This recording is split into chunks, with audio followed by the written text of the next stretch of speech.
Саламатсыздар ма, құрметті оқушылар. Бүгін біз алгебра 7-ші сынып атты 102-ші есепті шығарамыз. Бізде міне осындай бөлшектердің бөліндісі берілген, жақшасы бар, айырмасы бар. Міне осы амалдарды орындау қажет. Бұл амалдарды орындау үшін біз бірінші жақшаның ішін орындап алуымыз керек. Одан кейін барып бөлуді орындаймыз. Жақшаның ішін жазып алайық. Мұнда бірінші амал а бөлінген. Енді мына жерде 2а минус 4-тен 2-ні екеуі үйінде де 2 бар, сондықтан жақшаның сыртынан 2-ні шығарып жүрейік. 2 болады, а минус 2 қалады. Бірден а квадрат плюс 4 сол күйінше қала берсін, себебі ештеңемен ол не істемейді. Анда 2а квадрат минус 8-тен екеуінен 2-ні шығарып жүрейік. 2а квадрат минус 4 болады. Минус, енді 2 өзінің орнында тұра берсін. А квадрат плюс 2адан аны жақшаның сыртына шығарып жүрейік. Аны жақшаның сыртына шығарсақ, а плюс 2 болады. Сонда бізде ортақ бөлім не болады? Ортақ бөлім. А квадрат минус 4, а плюс 2, а минус 2. Екеуі а квадрат минус 4 береді. Сондықтан бізде ортақ бөлімге а квадрат минус 4 аламыз. Коэффициенттен 2 бар және а бар. Демек, ортақ бөлімге 2а, сосын а квадрат минус 4 аламыз.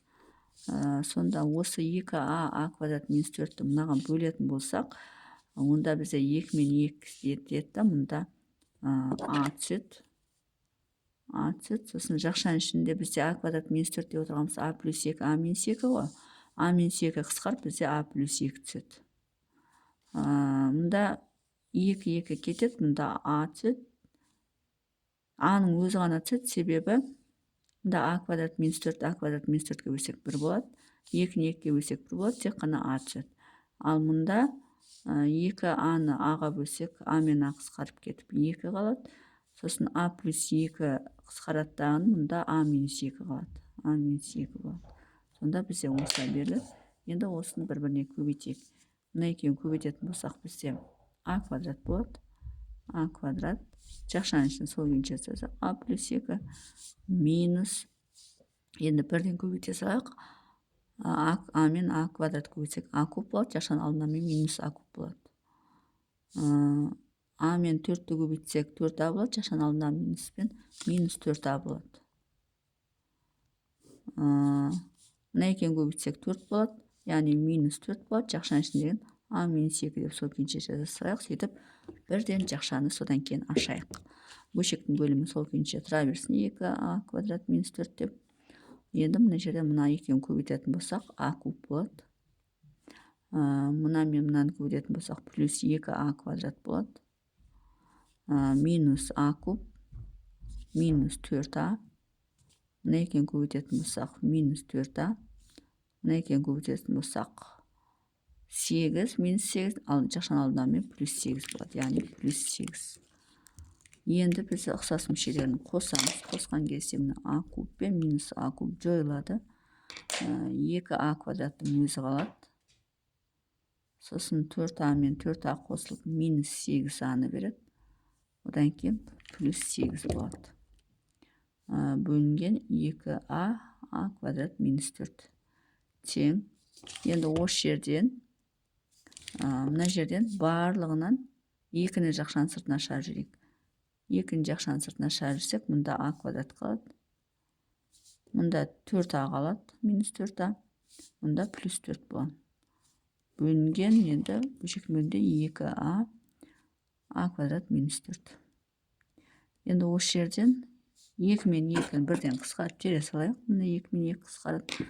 Сонда жақшаның іші бізде а минус 2-ның квадратын береді. Мынаны квадраттасақ, а квадрат минус 4а плюс 4 болады. Бөлінген а болады. Мынаны 2 жақшаға шектеуге болады. А плюс 2, а минус 2 дем.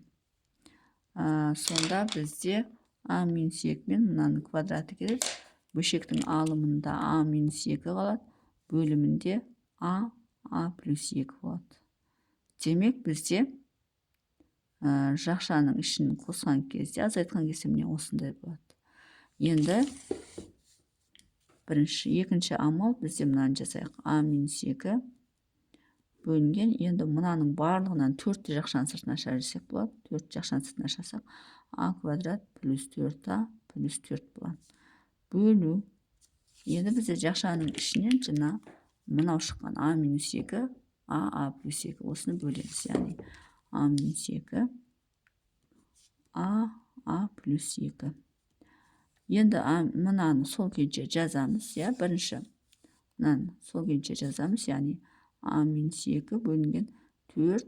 Енді мынау а квадрат минус плюс 4а плюс 4 деген сөз а плюс 2-ның квадратын береді. Көбейтуге бірден айналдырайық. Көбейту дейік. Бөлшектің бөлімі алымы бөліміне кетеді. Яғни а плюс 2 алымына кетеді. Алымындағы а минус 2 бөліміне кетеді. Енді осы жерден қысқартайық. А минус 2 мен а минус 2 қысқарады. Мынаның квадратымен мынау қысқарады. Бөлшектің алымында а қалады. Бөлшектің бөлімінде 4. Сосын мынаның біреуі қалды, яғни а плюс 2 қалады. Сонда бізде есептің жауабы а бөлінген 4а плюс 2 болады екен.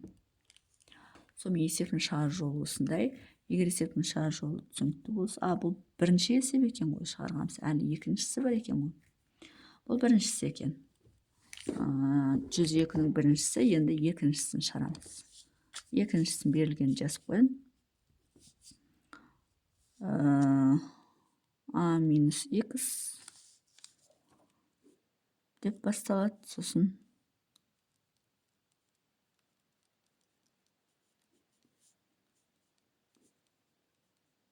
осылай бірінші жақшамыз осылай болады.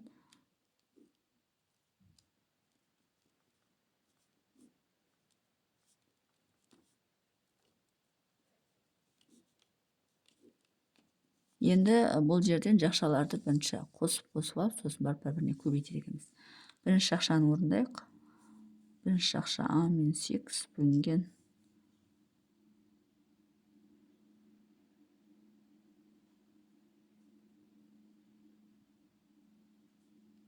ортақ бөлімге өзін ғана ала салайық, а минус x пен а квадрат плюс ax плюс x квадрат. Өзін алмасақ, себебі ешқандай ештемеге келіп тұрған жоқ. Сондықтан мына жерге бірден түсірейін, мына жерге а минус x түседі. Мұнда а квадрат плюс ax плюс x квадрат түседі. Мына жерден бере салып мен ортақ бөлінді. Сөйтіп, мынау бізде а минус x-тің квадраты болады, минус, енді мынаның барлық плюс еді, минус болып кетеді. Сонда минус қылып жазамыз. Минус а квадрат минус ax минус x квадрат. Енді мынаны ашайық, не болады екен? А минус x квадраты а квадрат минус 2ax плюс x квадрат болады. Минус а квадрат минус ax минус x квадрат бөлінген а минус x. Яғни бөлшектің бөлімінде ортақ бөлімге не бердік, соны жазамыз. Енді осы жерден а квадрат пен минус а квадрат жойылады, x квадрат пен минус x квадрат жойылады. Сонда бөлшектің алымында минус 2ax пен минус ax минус 3ax береді. Бөлшектің бөлімінде сол а минус x а квадрат плюс ax плюс x квадрат қалсын. Сонда бірінші жақшада міне осы шығады. Яғни бірінші жақшада минус 3ax, бөлшектің бөлімінде сол ортақ бөлім не бердік, сол қалады. Бірінші жақша шығардық. Енді екінші жақшадан мұнда да бірден бере салайық. Ортақ бөлімге ax берілсін. Мұнда x түседі, мұнда a түседі.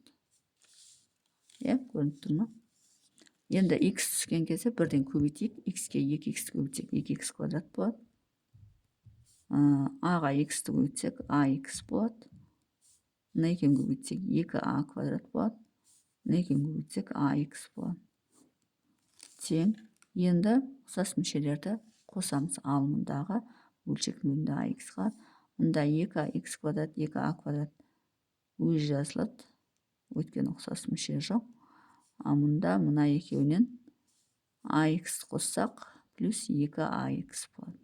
Енді осы жерден барлығынан 2-ні жақшаның сыртына шығарып жіберіп алымынан. Сонда x квадрат деп алайық, сосын плюс ax плюс a квадрат деп жазуға болады. Бөлінген ax. Яғни екінші жақшадан міне осындай өрнек шығады. Енді бірінші жақшадан мынау шықты, екінші жақшадан мынау шықты, екеуін бір-біріне көбейтеміз. Яғни үшінші амал. Бірінші жақшадан 3ax бөлінген a минус x а квадрат плюс ах плюс х квадрат шықты. Екінші жақшада міне мынау шықты. Мына х квадрат пен а квадраттың орнын ауыстырып жазып берсек ештеме өзгермейді, яғни а квадрат плюс ах плюс х квадрат деп. Бөлшектің бөлімінде ах. Енді бізде екеуін көбейтетін болсақ, міне көбейтетін жер келді, көбейтетін жерге. Көбейтетін болсақ, бізде мынамен мынау қысқарады. ах пен ах қысқарады. Болды. Енді бөлшектің алдында минус 3 бар және 2 бар. Минус, бөлшектің алдында минус және 6 болады. Бөлшектің бөлімінде а минус х қана қалады.